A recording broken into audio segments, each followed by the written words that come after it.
Good morning all student. अपना chapter चला था कार्बन और उसके महत्वपूर्ण यौगिक। इसके अंदर अपने कार्बन की विशेषताएं चल रही थी। कार्बन का प्रतीक होता है वो आपका C होता है, ये हो गया था।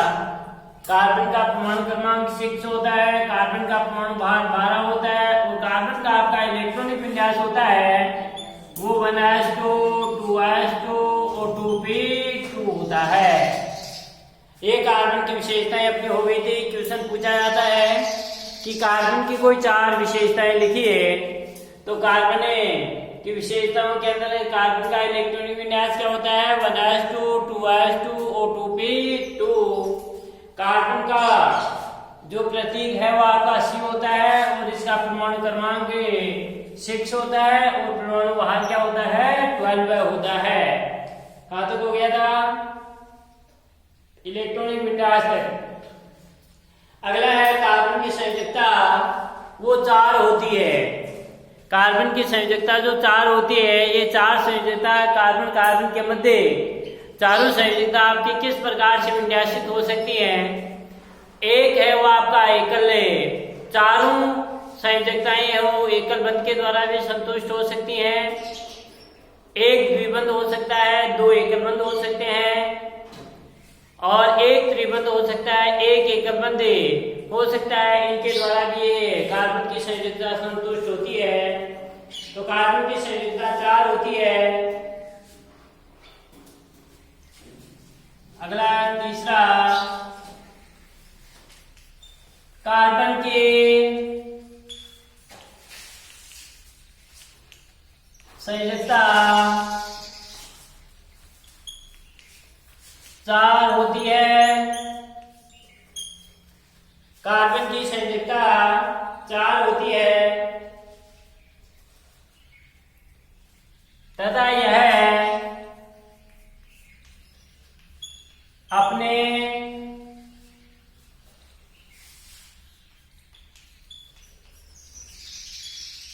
संयोजकता को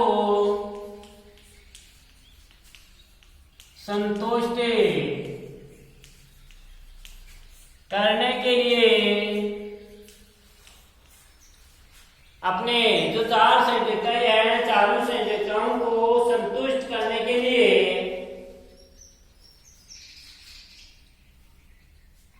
निम्न प्रकार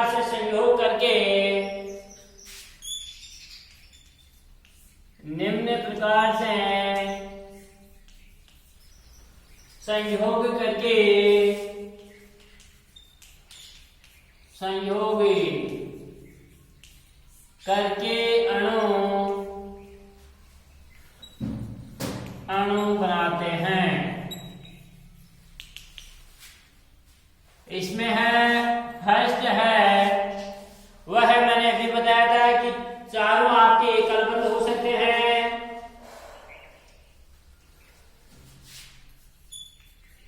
सारे एकल संयोजी जैसे CCl4 CH4 आदि। इनके अंदर देखो सभी के अंदर आपके एकल सहसंयोजक बंध काम में आता है। ये देखो CCl है, ये कार्बन है। कार्बन की संयोजकता है वो कितनी होती है 4 होती है। यानी कार्बन के संयोजकता कोष में 4 इलेक्ट्रॉन होते हैं, 1 2 3 4। एक बार समझने के लिए, ये क्लोरीन है CCl4, यानी क्लोरीन Cl के कितने हैं 4 हैं, 1 2 3 और ये 4। केवल इनके संयोजकता कोष के अंदर जितने इलेक्ट्रॉन है ना उन्हीं को आपको देखना है। कार्बन के संयोजकता कोष के अंदर कितने इलेक्ट्रॉन थे 4। भाई 6 परमाणु क्रमांक है इसका, 6 में से 2 तो पहले में आ गए और संयोजकता कोष में कितने बचे 4 ही तो बचे। तो 4। अब क्लोरीन के बेटे Cl के कितने हैं संयोजकता कोष में?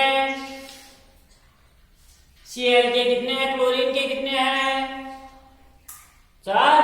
कैसे हैं क्लोरीन का परमाणु क्रमांक कितना होता है? कितना होता है? 17 होता है। 17 है तो संयोजक कोष में 4 कैसे हुए? 17 है। 17 में से 2 तो पहले में आ गए, 8 दूसरे में आ गए, 8 2 10 और संयोजक कोष में कितने बचे हुए?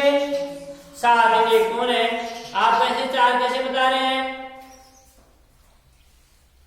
कार्बन होता है चतुसंयोजक तो Cl के तो 7 हैं। देखो कैसे, ये देखो 2 इलेक्ट्रॉन, 2 2 4 2 6। अब इलेक्ट्रॉन सदैव युग्म में पाए जाते हैं, जोड़े में पाए जाते हैं। तो 2 2 4 2 6 तो हो गए। कितने संयोजक कोष वाले इलेक्ट्रॉन ही देखने हैं? कितने हैं? 7 हैं। 7 है तो भी एक और रह गया ना, एक इसके साथ कार्बन वाले के साथ क्या करेगा बेटे? साझा करेगा। ये साझा कर लिया तो अब देखो 2 2 4 2 6 1 7। ऐसे ही इसके अंदर भी 7 हैं। 2 2 4 2 6 1 इसके साझा कर लिया, इसके भी 2 2 4 2 6 7 2 2 4 2 6। अब देखो ये कार्बन है, कार्बन भी अपनी अष्टक संरचना पूर्ण करता है और जो Cl है, क्लोरीन है, ये भी अपनी अष्टक संरचना पूर्ण करता है। कैसे करता है? कार्बन की संयोजकता देखो, कार्बन के संयोजक कोष में भी 8 इलेक्ट्रॉन हो गए अर्थात अपनी अष्टक संरचना पूर्ण कर ली। देखो 2 2 4 2 6 2 8। और ये जो कार्बन है, कार्बन भी अपने संयोजक कोष में कितने इलेक्ट्रॉन? पहले तो 4 ही थे, लेकिन इन चारों से एक एक इलेक्ट्रॉन और ले लिया तो कितने हो गए? 4 और 4 8 हो गए। देखो 2 2 4 2 6 2 8। कार्बन के भी कितने हो गए? 8। और क्लोरीन के भी कितने हो गए? अर्थात कार्बन तो अपनी निकटतम उत्कृष्ट गैस जैसे यानी नियोन जैसी संरचना पूर्ण कर लेता है और Cl कैसी कर लेता है? किसके समान? आर्गन जैसी। क्योंकि आर्गन का परमाणु क्रमांक कितना होता है? 18 भाई, 18 तो होता है। 18 में से 2 8 और संयोजक कोष में कितने आ गए? 8। तो अब देखो क्लोरीन के भी कितने हो गए? 2 2 4 2 6 2 8। और आर्गन के क्या है? ये 8 जिसका प्रतीक है परमाणु क्रमांक 18 है 8। तो ये तो आर्गन जैसी और ये कार्बन जैसी नियोन जैसी। देखो नियोन का परमाणु क्रमांक कितना होता है? 10 है। 10 में से 2 और 8। तो नियोन का संयोजक कोष में कितने इलेक्ट्रॉन है? 8। तो अब इस कार्बन के भी संयोजक कोष में कितने रह गए बेटे? 8। तो कार्बन तो नियोन जैसी और क्लोरीन है वो कैसी? आर्गन जैसी संरचना प्राप्त करे देता है। बस ये हो, बनाना नहीं है अभी आपको। अब इस Cl के भी देखो, ये कितने हो गए? 2 2 4 2 6 2 8। ये भी 2 2 4 2 6 2 8। इसके भी 2 2 4 2 6 2 8। यानी सभी के 8 8 इलेक्ट्रॉन इनके हो गए। अब देखो यहाँ पर आप इसको काउंटिंग कर रहे हैं, जब आपके दिमाग के अंदर इक्वेशन आ रहा होगा कि सर ये 2 इलेक्ट्रॉन है, ये 2 इलेक्ट्रॉन आप इस क्लोरीन के भी Cl के भी काउंटिंग कर रहे हो और C के भी कर रहे हो, दोनों के यानी इसके भी है ना। क्यों? क्योंकि ये दोनों इलेक्ट्रॉन ही एक इलेक्ट्रॉन युग्म तो एक इलेक्ट्रॉन है, क्योंकि 2 इलेक्ट्रॉन है ना, इसके ऊपर यानी आधा एक इलेक्ट्रॉन इस कार्बन का है और एक इलेक्ट्रॉन किसका है? Cl का। दोनों के एक एक है ना, इस कारण से इसके ऊपर इस इलेक्ट्रॉन युग्म के ऊपर जितना अधिकार इस कार्बन का है उतना ही किसका है बेटे? Cl का है। दोनों का समान अधिकार होता है, इसलिए दोनों एक साथ इसके पास भी जाएंगे और इसके साथ भी रहेंगे।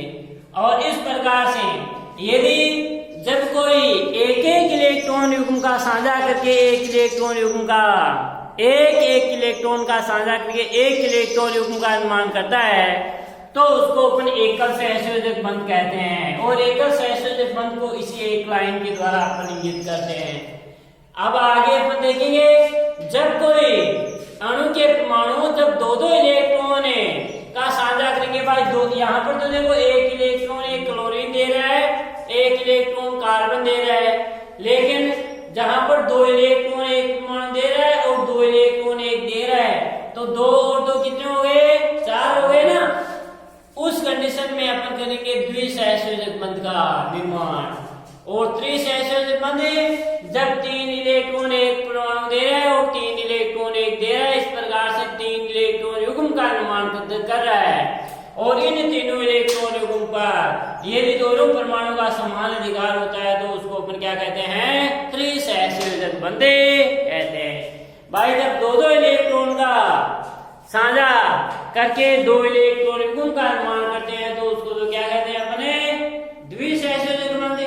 एक-एक इलेक्ट्रॉन का साझा करके 1 इलेक्ट्रॉन युग्म का यदि निर्माण करते हैं तो उसको अपन क्या कहते हैं, एकल सहसंयोजक बंधे। और 3-3 इलेक्ट्रॉन युग्म का साझा करके यदि 3 इलेक्ट्रॉन युग्म का निर्माण करते हैं और उन इलेक्ट्रॉन युग्म पर दोनों परमाणु का समान अधिकार होता है तो उसको अपन क्या कहते हैं, त्रिसहसंयोजक। और एक होता है उपसहसंयोजक बंध। उपसहसंयोजक बंध में यानी एक परमाणु है वो इलेक्ट्रॉन देने का ही कार्य करता है और एक लेने का ही कार्य करता है। जो देने वाला होता है उसको दाता कहते हैं और जो लेने वाला होता है उसको अपन ग्राही कहते हैं। तो उसको उनके बीच में जो बंध बनता है उस बंध को अपन उपसहसंयोजक बंध कहते हैं। और उपसहसंयोजक बंध को इस एरो के चिन्ह के द्वारा प्रदर्शित करते हैं। ये एरो का चिन्ह उस ओर होता है जिसको इलेक्ट्रॉन युग्म दिया जाता है, उस ओर ये एरो का चिन्ह आपका लगाया जाता है भाई, जिसको दिया जा रहा है। तो देखो पहला अपना ये कार्बन की संयोजकता 4 होती है तथा यह अपनी संयोजकता को संतुष्ट करने के लिए निम्न प्रकार से संयोग करके अणु बनाते हैं। कैसे, देखो CCl4 जो मैंने आपको एग्जाम्पल दे करके अच्छी तरह से बता दिया है, CH4 है, इसके अंदर भी ऐसा ही होगा। देखो ये एकल संयोजक, जैसे ये आपका C है ना, मैंने इसलिए पहले बताया है इलेक्ट्रॉन बिंदु संरचना के द्वारा। ये आपका कार्बन है, ये Cl है, ये Cl है, Cl है और Cl। देखो अपने एक-एक इलेक्ट्रॉन युग्म का साझा किया ना, तो ये एकल बंध है, ये भी एकल बंध, ये एकल बंध और ये एकल बंध। इसके द्वारा 4 एकल संयोजी जैसे, यानी इसके अंदर चारों क्या है, एकल संयोजी है ना। ये भी देखो एकल संयोजी, ये एकल संयोजी, क्योंकि यहाँ एक बंध का निर्माण क्यों किया आपने, मैंने समझा दिया पहले कि एक इलेक्ट्रॉन कार्बन का था और एक इलेक्ट्रॉन Cl का, इसलिए एकल बंध। यदि 2-2 इलेक्ट्रॉन का साझा करती है तो क्या होते, द्विबंधे।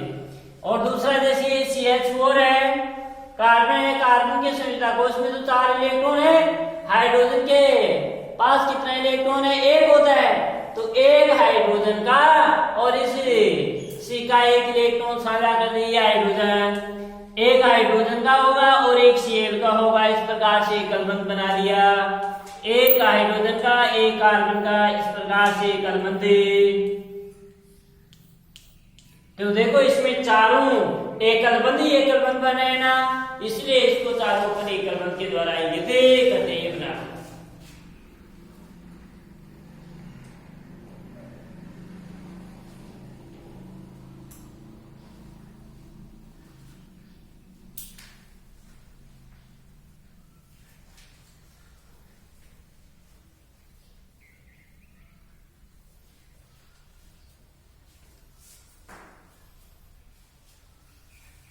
अगला है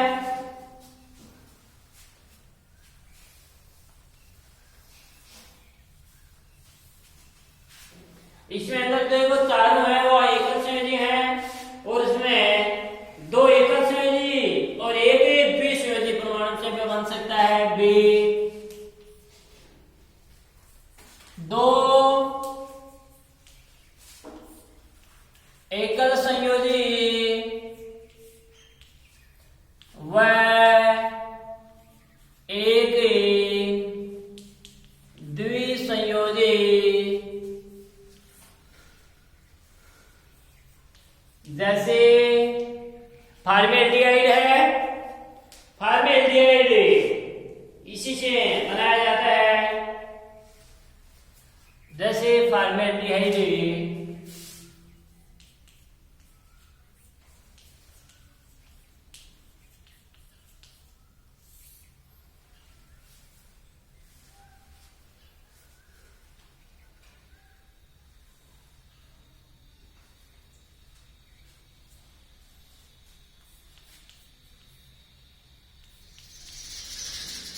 फॉर्मेल्डिहाइड का सूत्र होता है HCHO या CH2 भी कह सकते हैं। क्या कह सकते हैं? CH2 भी की बात है, CH2O फॉर्मेल्डिहाइड। इसमें देखो कार्बन के 4 है, कार्बन के 4 है और हाइड्रोजन के कितने हैं? 2। तो कार्बन के जो 4 संयोजक है ना, ये 2 संयोजक है, तो दोनों हाइड्रोजन के साथ एकल सहसंयोजक बंध बनाएंगे और ऑक्सीजन के साथ क्या बनाएंगे? द्विसहसंयोजक बंध। ऑक्सीजन के साथ क्या बनाएंगे? द्विसहसंयोजक बंध बनाएंगे। देखो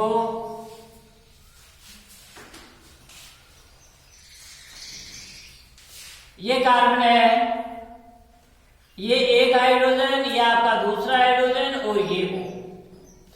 देखो हाइड्रोजन के संयोजक कोश में कितने इलेक्ट्रॉन है बेटे? हाइड्रोजन के पास कितने इलेक्ट्रॉन होता है? 1, क्योंकि इसका तो परमाणु क्रमांक ही क्या होता है? 1 होता है। तो ये एक हाइड्रोजन का, ये इस हाइड्रोजन का भी। कार्बन के संयोजक कोश में कितने इलेक्ट्रॉन होते हैं? 4। 4 में से देखो एक तो इसके साथ साझा कर लेगा भाई, 4 है कार्बन के पास, 4 में से एक तो यहां आ गया, एक यहां आ गया, कितने बचे पे? 2 बच गए, 2 तो आ गए। ऑक्सीजन के संयोजक कोश में कितने इलेक्ट्रॉन है? 6। ऑक्सीजन का परमाणु क्रमांक कितना होता है? 8 भाई, 8 में से 2 तो पहले में आ गए और 6 दूसरे में लास्ट में है। शाबाश। तो 6 बचे, 6 में से देखो 2 2 4 और अब कितने बच गए? 2 बच गए, 2 और बच गए ना, तो 2 बच गए, ये 2 यहां पर। अब देखो यदि एक इलेक्ट्रॉन है, इलेक्ट्रॉन युग्म पाए जाते हैं, मैंने बोल दिया ये एक जोड़ा है। अब कार्बन के भी कितने बचे थे? 2 ही तो बचे थे, 2 तो यहां आ गए, ये 1 और ये 2। अब देखो ऑक्सीजन के संयोजक कोश में कितने इलेक्ट्रॉन हो गए? 2 और 2 4, 4 8 हो गए। कार्बन के भी देखो 2 और 2 4, 4 8 हो गए। इस प्रकार से ये अपने अष्टक संरचना पूर्ण कर लेती है। देखो भाई, सांचे के लिए जो इलेक्ट्रॉन कहां पे आते हैं, उनके ऊपर दोनों परमाणु का समान अधिकार होता है। क्यों? क्योंकि यहाँ 2 इलेक्ट्रॉन है, इन 2 में से हाइड्रोजन का 1 है और 1 इसका कार्बन का है। यहाँ पर भी हाइड्रोजन का 2 है और 1 कार्बन का है। यहाँ पर 2 ऑक्सीजन के हैं और 2 कार्बन के हैं। ये एक बार जैसे आवश्यकता पड़ेगी, ऑक्सीजन को आवश्यकता पड़ेगी, तो ये चारों इलेक्ट्रॉन किसके पास चले जाएंगे? ऑक्सीजन के पास चले जाएंगे। और जैसे कार्बन की आवश्यकता पड़ेगी तो ये कार्बन के पास आ जाएंगे, दोनों के पास आ जाएंगे। इस प्रकार से कार्बन की भी अष्टक संरचना पूर्ण हो जाएगी, तो आपके ऑक्सीजन की भी अष्टक संरचना पूर्ण हो जाएगी। अब देखो इसको अपन बंधु के द्वारा कैसे प्रदर्शित करेंगे? ये देखो कार्बन है, कार्बन ये एकल से कौन सा बंध बनेगा? यहाँ पर भाई एक एक इलेक्ट्रॉन का साझा किया है, तो एकल बंध दर्शाएंगे इस प्रकार से H, और ये भी एकल बंध है H। ये देखो 2 इलेक्ट्रॉन युग्म बन रहे हैं ना, एक ये जोड़ा और एक ये जोड़ा, तो ये द्विसहसंयोजक बंध के द्वारा ये द्विबंध को ये देख। तो यदि इसकी दो एकल संयोजी, 1 2 तो 2 क्या हो गए? एकल संयोजी भाई, 2 एकल संयोजी हुआ है, 1 द्विसंयोजी, ये 1 द्विसंयोजी।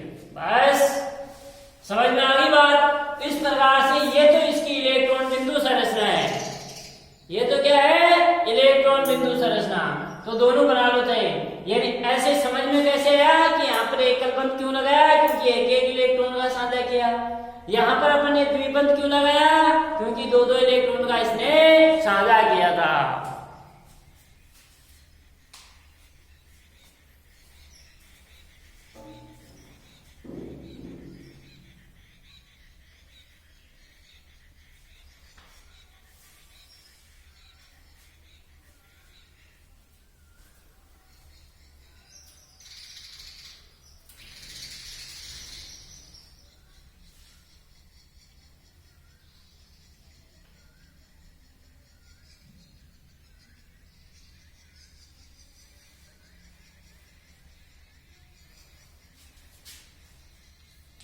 सी है वह आपका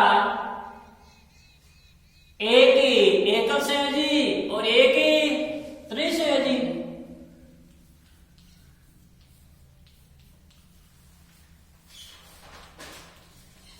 एकल संयोजी व एक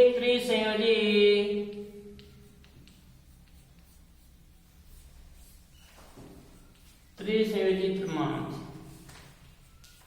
जैसे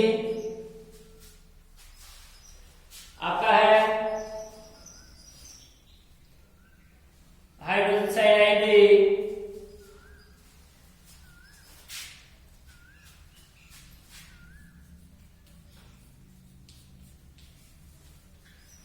हाइड्रोजन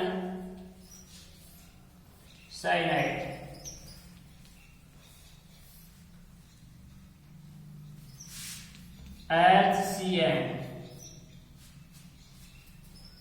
HCN, हाइड्रोजन साइनाइड। इसके अंदर देखो, ये तो आपका क्या है, कार्बन है, एक H है, ये H है, और ये क्या है N। अब देखो कार्बन के संयोजक कोष में कितने इलेक्ट्रॉन है, 4। भाई कार्बन तो चतुसंयोजी होता है, 4 है, 4 में से एक हाइड्रोजन के पास कितना होता है, एक ही होता है बेचारे के पास। ये नाइट्रोजन के संयोजक कोष में कितने इलेक्ट्रॉन होते हैं, नाइट्रोजन के 5। शाबाश भाई। परमाणु क्रमांक कितना होता है, 7 में से 2 तो पहले में और 5 है लास्ट में, तो संयोजक कोष से 5 में से 2 इलेक्ट्रॉन तो यहाँ, 3 और बच गए ना। अब कार्बन का एक यहाँ हो गया, 3 और बच गए भाई, एक तो यहाँ काम में आ गया, 3 बच गए, तो ये 1 2 और ये 3 कार्बन वाले। नाइट्रोजन के 2 ये हैं और बच गए कितने, 3 ये। लेकिन जितने देखो कार्बन के उतने ही तो नाइट्रोजन के है ना, समान मात्रा में काम आएंगे साझेदारी में।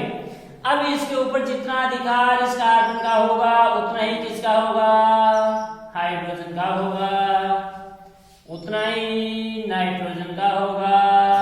अब देख लो बेटे, इनके संयोजक कोष में ये अपने अष्टक संरचना पूर्ण कर लिए हैं। देखो 2 और 6 8, कार्बन के कितने हो गए, 8। इसी प्रकार से नाइट्रोजन के देखो 3 3 6 2 8, और इसकी यदि अपने ये तो इलेक्ट्रॉन बिंदु संरचना होगी, संरचना बनाएंगे तो क्या होगा, ये कार्बन है, ये एक एक इलेक्ट्रॉन का साझा किया, इसका मतलब एकल बंध, और ये H, ये देखो 3, एक जोड़ा 2 3 जोड़े हैं ना, इसका मतलब है त्रिसंयोजक बन रहा है, ये त्रिसंयोजक बंधे और क्या N। ये देखो इसके अंदर एक तो क्या है, एकल संयोजक बंधे, और एक क्या है, त्रिसंयोजक बंधे। बस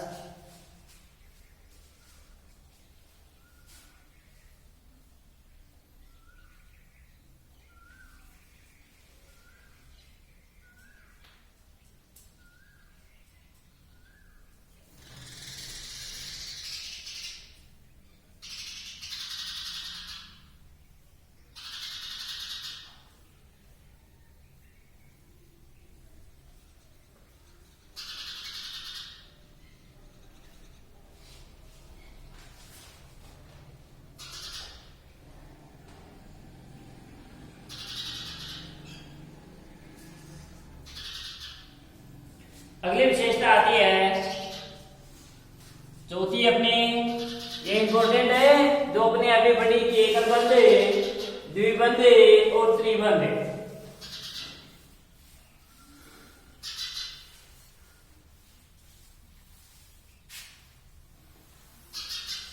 अगली विशेषता आती है फोर्थ, वह कार्बन की जो ज्यामिति होती है वो समचतुष्फलकीय होती है।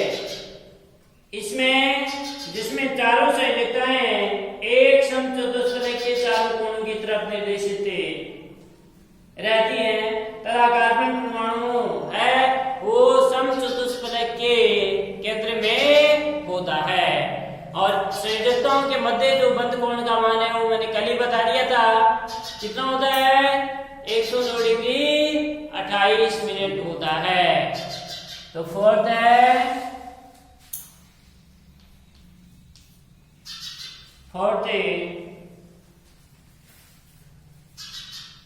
कार्बन की ज्यामिति, कार्बन की ज्यामिति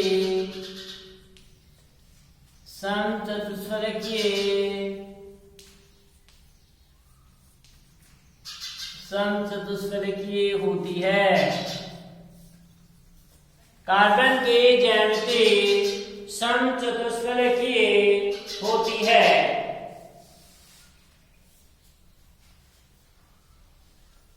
इसमें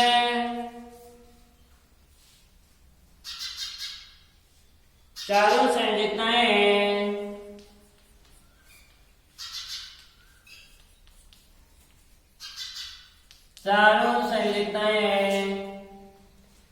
समचतुष्फलकीय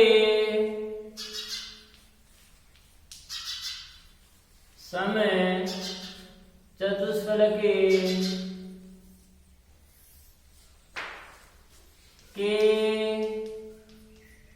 चारों समचतुष्फलक के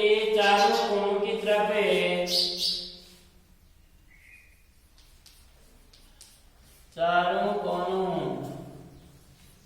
की तरफ निर्देशित रहती हैं।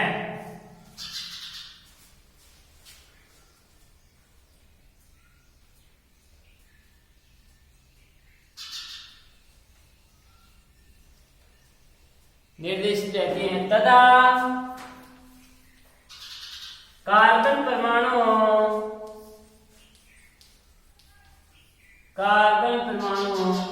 समचतुष्फलक के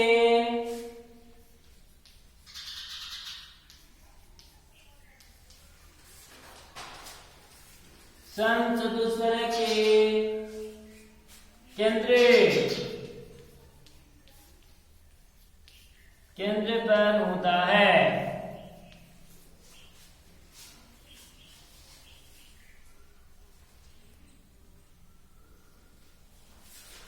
तथा प्रत्येक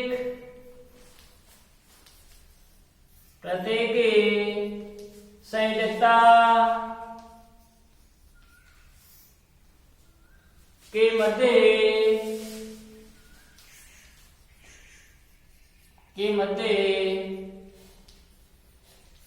बंद कोण का मान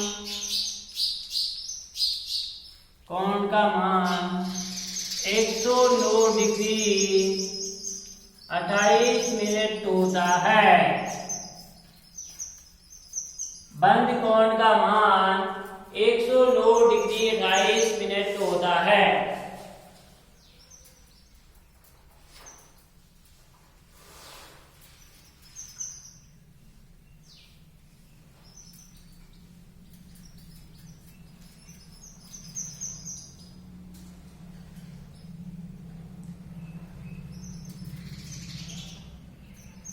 देखो बंद कोण किसे कहते हैं? दो निकटवर्ती बंधु के मध्य के कोण को बंद कोण कहते हैं। दो निकटवर्ती जैसे CH4 है यह है, तो इसके ये बंद और ये बंद, इनके दो निकटवर्ती बंद यही तो हो गए ना, तो इनके मध्य का जो बंद होगा उसको अपन बंद कोण कहेंगे। ये बंद कोण का मान 109 डिग्री 28 मिनट का होता है। यानी बंद कोण किसे कहते हैं, इसकी परिभाषा लिख लो। देखो इसकी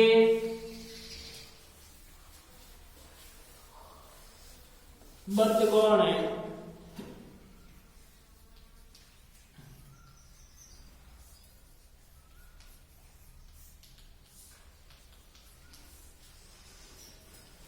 दो निकटवर्ती बंधु के मध्य के कोण को दो निकटवर्ती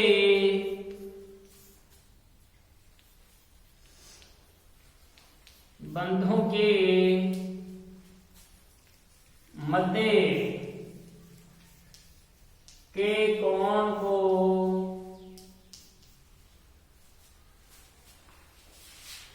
दो निकटवर्ती बंधु के मध्य के कोण को बंद कोण है, कोण को बंद कोण है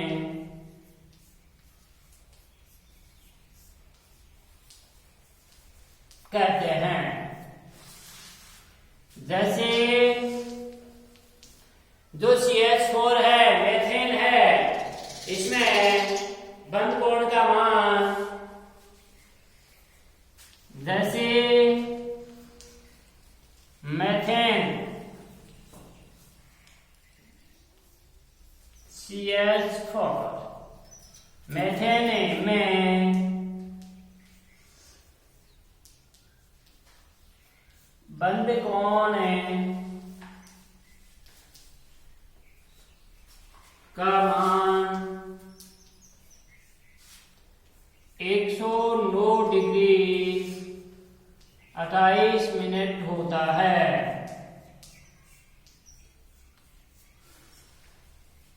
देखो CH4 है, ये कार्बन है, ये एक हाइड्रोजन हो गया, ये दूसरा, ये तीसरा और ये चौथा है। एकलपंथी तो होंगे ना, हाइड्रोजन सदैव एकलपंथी प्रदर्शित करता है, तो ये इनकी निकटवर्ती बंधु का कोण का कोण है ना, ये आपका 109 डिग्री 28 मिनट होता है।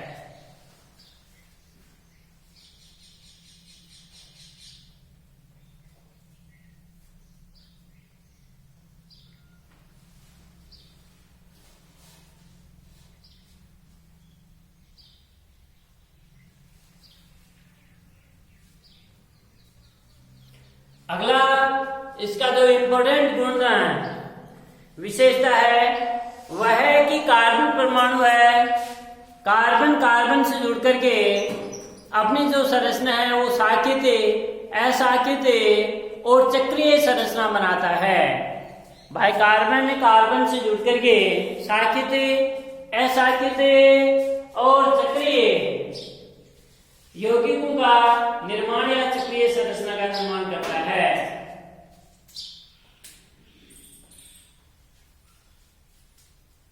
अगली 5th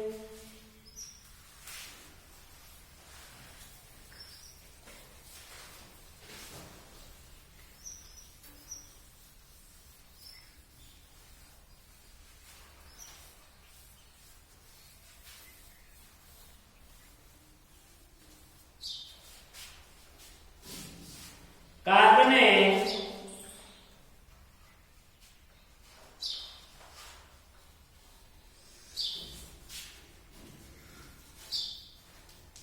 कार्बन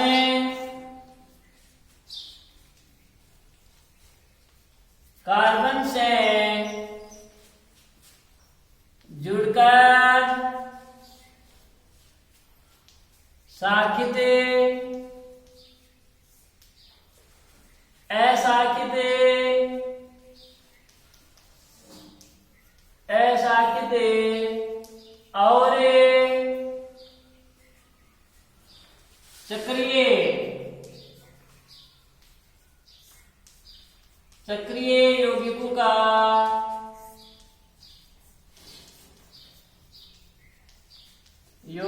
का निर्माण करते हैं।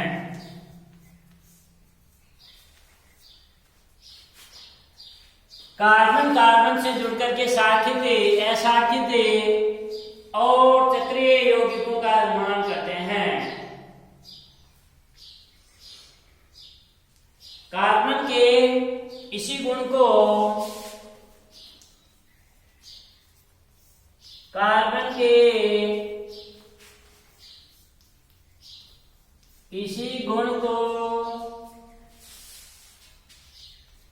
श्रृंखला ने श्रृंखलन कहते हैं। कार्बन के इसी गुण को श्रृंखलन कहते हैं। श्रृंखला के रूप में भाई एक कार्बन दूसरे कार्बन से, दूसरा तीसरे से, तीसरा चौथे से, इस प्रकार से जुड़ करके एक श्रृंखला का निर्माण करते हैं। इसी गुण को, कार्बन के इस गुण को भी क्या कहते हैं अपने? श्रृंखलन का गुण कहते हैं, श्रृंखलन कहते हैं। जैसे फॉर एग्जाम्पल आपका ब्यूटेन है, ब्यूटेन। ब्यूटेन में देखो कार्बन के कितने हैं? ब्यूट का मतलब 4, कार्बन कितने हैं? 4 हैं। तो 4 कार्बन देखो, ये एक कार्बन 1 2 3 4, ये एक कार्बन द्वारा जुड़े हुए हैं।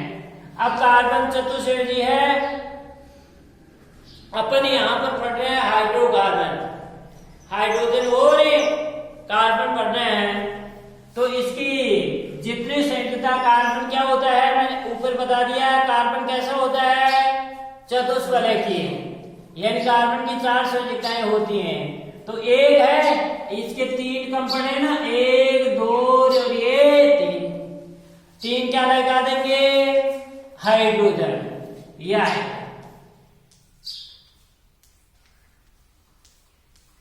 इसके 2 हाइड्रोजन, 1 2 3 व 4। एकल बंध का मतलब समझ में आ गया भाई? यहाँ पर एक इलेक्ट्रॉन तो किसका है? कार्बन का, और एक किसका है? हाइड्रोजन का। यहाँ पर देखो ये एकल बंध है, इसका मतलब एक इलेक्ट्रॉन तो इस कार्बन का है और एक इलेक्ट्रॉन इस कार्बन का है। यहाँ पर एक इलेक्ट्रॉन इस हाइड्रोजन का है और एक कार्बन का है। यहाँ पर एक इलेक्ट्रॉन इस कार्बन का है और एक इलेक्ट्रॉन इस कार्बन का है। जैसे बताया था ना कि एक एक इलेक्ट्रॉन का साझा करते हैं। और यहाँ पर क्या पे एक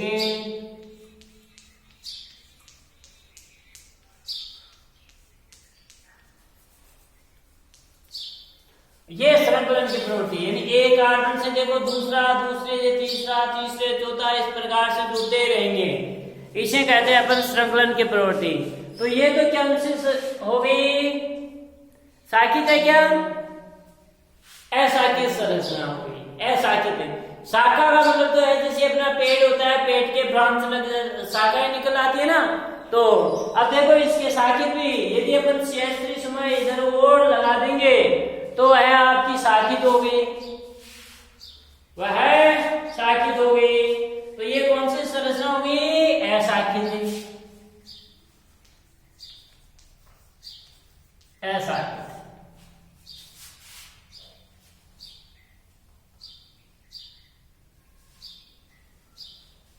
इसी प्रकार से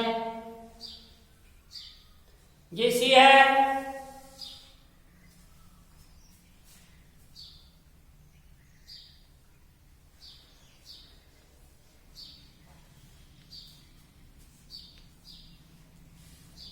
इसके चतुर्संयुजा पूरी ग्रुप। इस कार्बन की कितने हाइड्रोजन लगाएं कि इसकी चतुर्संयुजा पूरी हो जाए?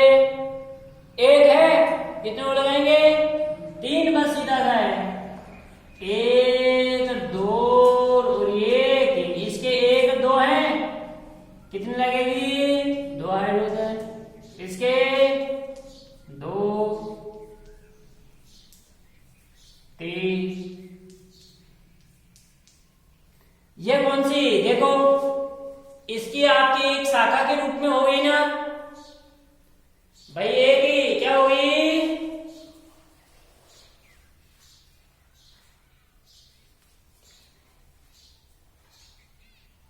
अभी ये 1 2 3 4, ये एक सीधी शाखा है और ये टेढ़ी शाखा है, लेकिन इसमें कोई कार्बन का कोई प्रभाव पड़ा क्या?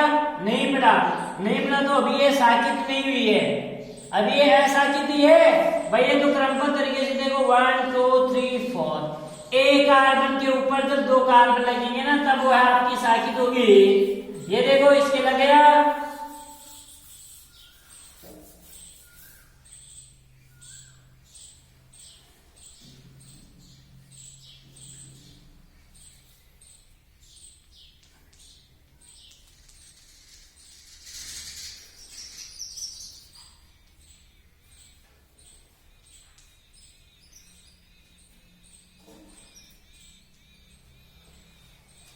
शाखा सी हो गई ना आपकी।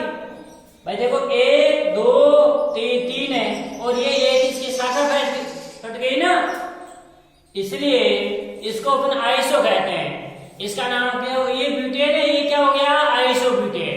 क्या हो गया आइसोब्यूटेन। और ये आपकी क्या होगी शाखित संरचना होगी,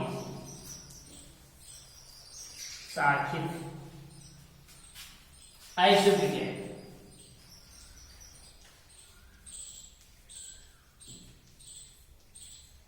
आइसोब्यूटेन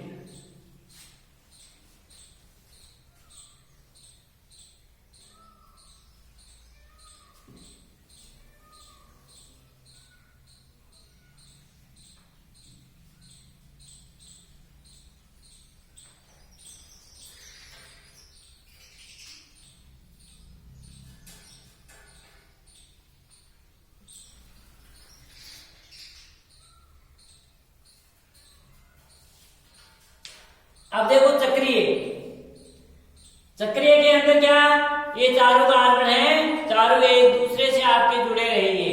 ये समझ में आ गई बात। ये देखो 1 2 3 इसके काउंटिंग नहीं तो 1 2 3 ये अपन आगे इसी चैप्टर में पढ़ेंगे आईपीएससी नाम के अंदर। अब इसका आईपीएससी नाम तो क्या हो गया 1 2 3 तो 2 मेथिल प्रोपेन, आईपीएससी नाम हो गया इसका 2 मेथिल प्रोपेन। और वह सादा नाम हो गया आइसोब्यूटेन, आइसोब्यूटेन। चक्रीय के अंदर क्या है, जैसे आपका एलिफेटिक जो चक्रीय यौगिक है इसके अंदर साइक्लो ब्यूटेन है, साइक्लोब्यूटेन यानी प्रत्येक आर्थिक चक्र के रूप में पाए जाएंगे। जैसे आपकी बेंजीन है,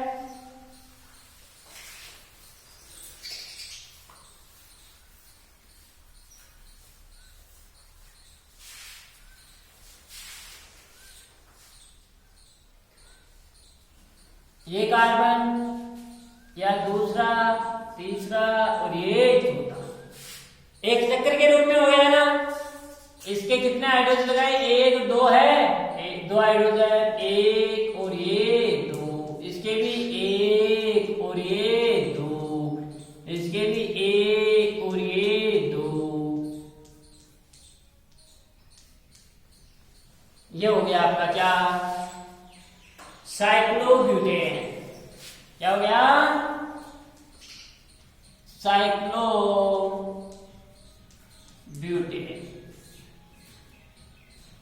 और ये चक्रीय संरचना हो गई इसकी।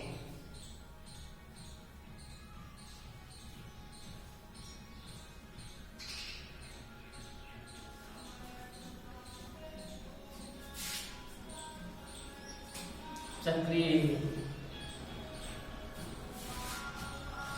चक्रीय एलिफेटिक यौगिक।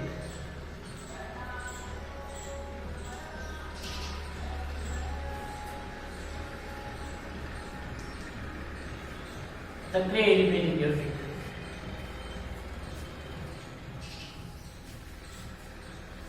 इसी प्रकार से चक्रीय एरोमेटिक यौगिक भी आते हैं आपके, जैसे बेंजीन है,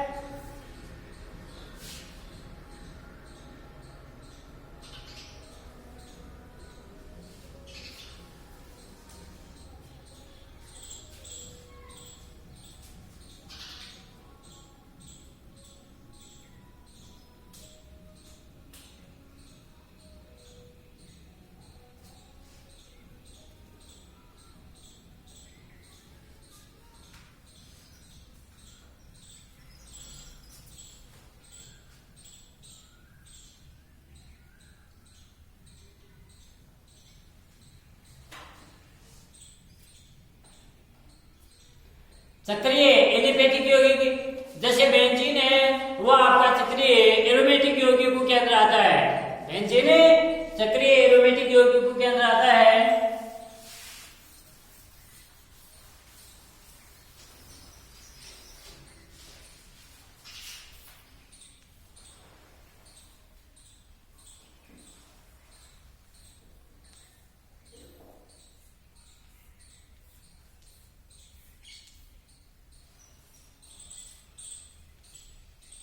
यह आपका बेंजीन है। अब इसके अंदर देखो, इधर ध्यान दो, ये बेंजीन है, इसमें कार्बन के कितने हैं, 1 2 3 और एक ही हाइड्रोजन तो लगेगा, ये एक हाइड्रोजन, इसके भी एक लगेगा, क्योंकि काउंटिंग कर लो।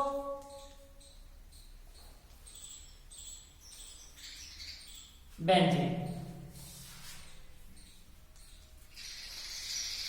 बेंजीन इसका सूत्र होता है C6H6। C6 देखो कार्बन के कितने हैं, 1 2 3 4 5 6, हाइड्रोजन के कितने, 1 2 3 4 5 और 6। यह आपका है चक्रीय एरोमेटिक यौगिक। चक्रीय एरोमेटिक यौगिक।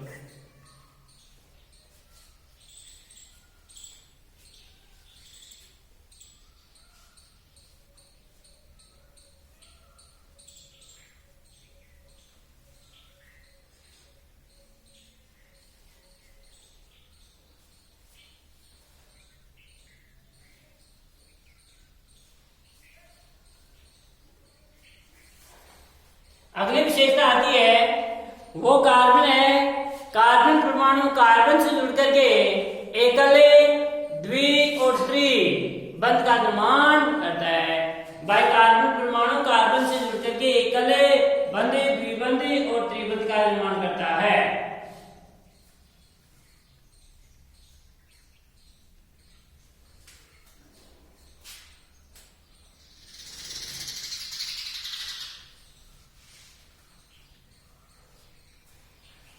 कार्बन कार्बन से जुड़ करके एकल, द्वि और त्रिबंध का निर्माण करता है। बना लिया। अभी विशेषता है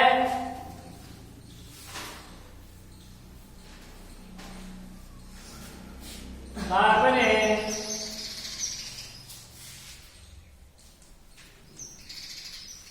कार्बन कार्बन से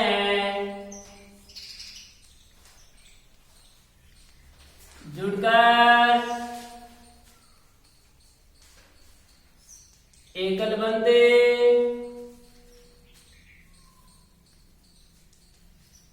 द्विबंध व त्रिबंध का निर्माण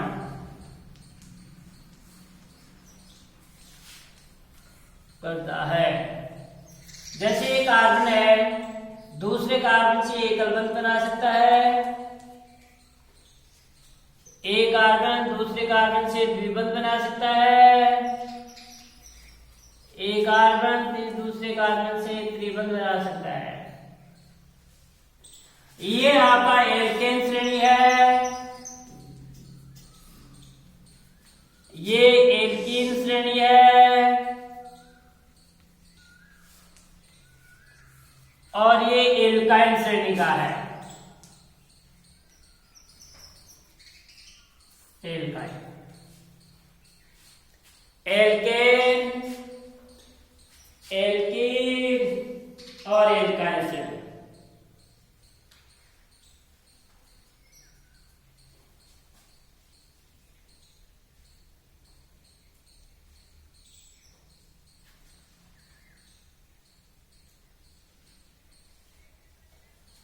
चतुश्रेणी पूरी होना चाहिए। कार्बन चतुश्रेणी है वो आपका पूरा होना चाहिए।